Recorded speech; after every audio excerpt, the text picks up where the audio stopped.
Hello guys, welcome to ASK coaching centre. আজকে আমরা আলোচনা করব উত্তরপ্রদেশের লোকনৃত্যের কিছু ট্রিকের সাহায্যে। ঠিক আছে, তাহলে আমরা এখানে দেখছি একটা মহিলা দাঁড়িয়ে আছে। মহিলাটার নাম আমরা কি জানি? লীলা। মহিলাটার নাম রাখলাম লীলা।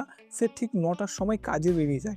অ্যাজ ইউজুয়াল সে প্রতিদিনই কাজে বেরিয়েছে, কিন্তু আজকে অফিসে গিয়ে তার কি হয়েছে, সে ছাতাটা হারিয়ে ফেলেছে।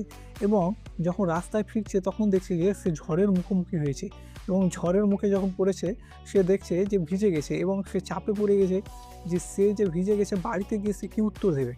ঠিক আছে, তাহলে আমাদের এই ছিল ট্রিক, যে লীলা ঠিক 9টার সময় কাজে যায় এবং কাজে গিয়ে আজকে ছাতা হারিয়ে ফেলেছে এবং ঝড়ের মুখোমুখি হয়েছে, তাই সে ভিজে যাওয়ার ফলে চাপে পড়ে গেছে। ঠিক আছে, তাহলে লীলা থেকে কি হবে? রাসলীলা। আমাদের উত্তর 9টার সময় বেরোয়, তো 9টা কি সেখান থেকে পেলাম। ঝড়ের মুখোমুখি হয়েছে, তাই ঝোড়া। কাজে যায়, তাই এখানে কাজরি। চাপ পড়েছে কেন? সে ছাতা হারিয়ে ফেলেছে বলে চাপেলি হবে। আর যায় থেকে কি হবে? জয়টা। তো এইগুলো ছিল উত্তরপ্রদেশের 6টি ইম্পর্টেন্ট লোকনৃত্য। Thanks for watching.